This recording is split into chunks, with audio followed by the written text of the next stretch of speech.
Advocate Nisha കഴിഞ്ഞ 26 വർഷമായി അഭിഭാഷക രംഗത്ത് പ്രാക്ടീസ് ചെയ്തു വരികയാണ്. ഞാൻ പ്രത്യേകം ശ്രദ്ധിച്ചിട്ടുള്ളൊരു സംഗതി എന്താണെന്ന് വെച്ചാൽ, കുടുംബ കോടതി കേസുകളുമായി ബന്ധപ്പെട്ട് നിരവധി വ്യാജ പോക്സോ കേസുകൾ രജിസ്റ്റർ ചെയ്യപ്പെടുന്നതായി കണ്ടുവരാറുണ്ട്.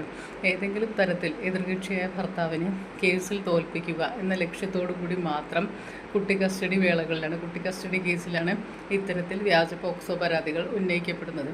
ഈ അടുത്ത് കഴിഞ്ഞ ആഴ്ചയാണ് ബഹുമാനപ്പെട്ട സുപ്രീം കോടതി ഇത്തരത്തിൽ 15ഓളം വ്യാജ പോക്സോ കേസുകൾ റദ്ദു ചെയ്യുകയും വർദ്ധിച്ചു വരുന്ന ഈ വ്യാജ പോക്സോ കേസുകളുടെ പ്രവണതയെ നിശിതമായി വിമർശിക്കുകയും ചെയ്യുകയുണ്ടായി.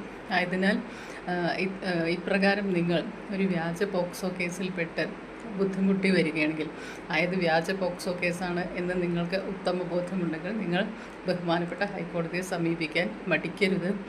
കാരണം ഈ ബഹുമാനപ്പെട്ട സുപ്രീം കോടതിയുടെ വിധി പ്രകാരം 15ഓളം കേസുകൾ, വ്യാജ പോക്സോ കേസുകൾ റദ്ദാക്കിയ ബഹുമാനപ്പെട്ട സുപ്രീം കോടതിയുടെ വിധികൾ പ്രകാരം നിങ്ങൾക്ക് നിർബന്ധമായും നീതി ലഭിക്കും. അതിനാൽ യഥാർത്ഥത്തിൽ തെറ്റ് ചെയ്തവർ ശിക്ഷിക്കപ്പെടേണ്ടതുണ്ട്. ആയതിന് ഞാൻ ഒരിക്കലും എതിരല്ല.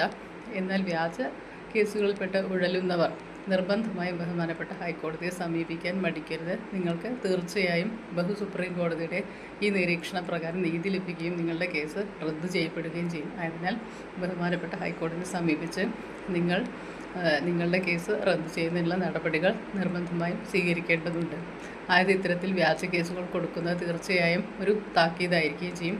നിയമത്തിൻ്റെ വഴി നിങ്ങൾക്ക് എപ്പോഴും രക്ഷയായിട്ട് കൂടെയുണ്ട് എന്നുള്ള കാര്യം മറക്കരുത്. Thank you.